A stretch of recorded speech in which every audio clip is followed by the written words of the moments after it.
Before the world called her beautiful, they called her powerful.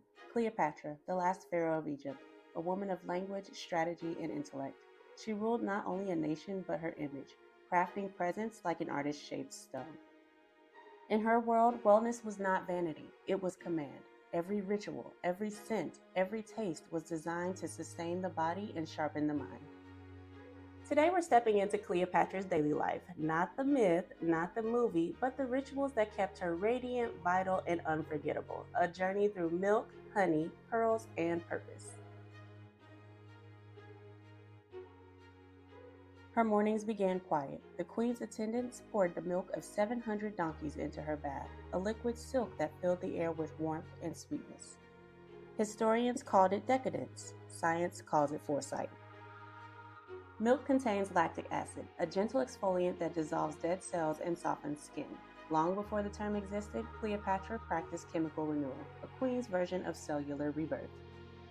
After bathing, she smoothed raw honey over her face, golden and thick.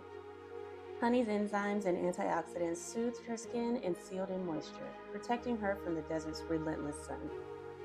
Then came the oils, olive, almond, rose, and myrrh, pressed from seeds and petals. They hydrated, perfumed, and shielded her skin from sand and time itself.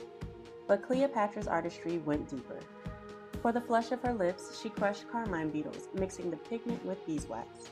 For her eyes, she ground malachite, a copper mineral, into a fine emerald dust. It was beautiful and dangerous. Malachite's toxins could irritate or even poison, but for Cleopatra, the line between beauty and power was one worth crossing. Each ritual was deliberate, not for admiration, but for transformation. Her self-care wasn't performance, it was armor. Cleopatra's table mirrored the richness of the Nile. Her meals were vibrant, balanced, alive.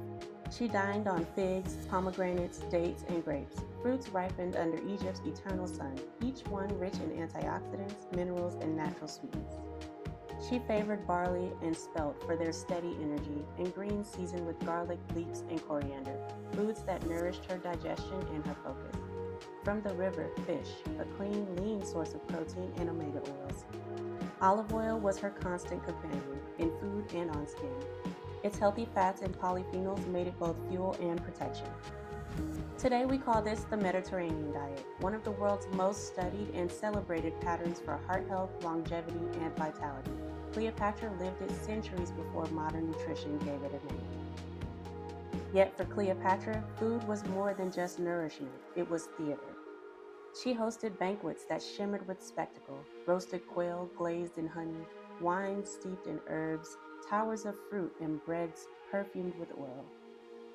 At one of her most famous feasts, she made a wager with Mark Antony that she could serve the most expensive meal ever created. She removed one of her pearl earrings, dropped it in a goblet of vinegar, and waited as the acid dissolved it into a soft, milky swirl. Then she drank. A single act that captured everything she was, brilliant, daring, symbolic. Her power wasn't only in ruling men, but mastering perception itself. She understood that presentation equals persuasion. Even her meals told a story of wealth, intellect, and control. Perfume was Cleopatra's final touch. She believed scent could linger longer than memory, a signature of a presence. Her perfumes were blends of rose, cinnamon, myrrh, and cardamom, distilled through ancient techniques that rival modern perfumery. The oils didn't just scent her skin, they protected it, filled with natural antimicrobials and antioxidants. The queen's chamber was said to glow with aroma, sandalwood smoke, lotus water, beeswax candles. Those who entered her presence didn't just see her, they breathed her in. Cleopatra's wellness was a full sensory experience. It wasn't just what she ate or applied, it was how she created a whole world of harmony around her. For Cleopatra, self-care was strategy.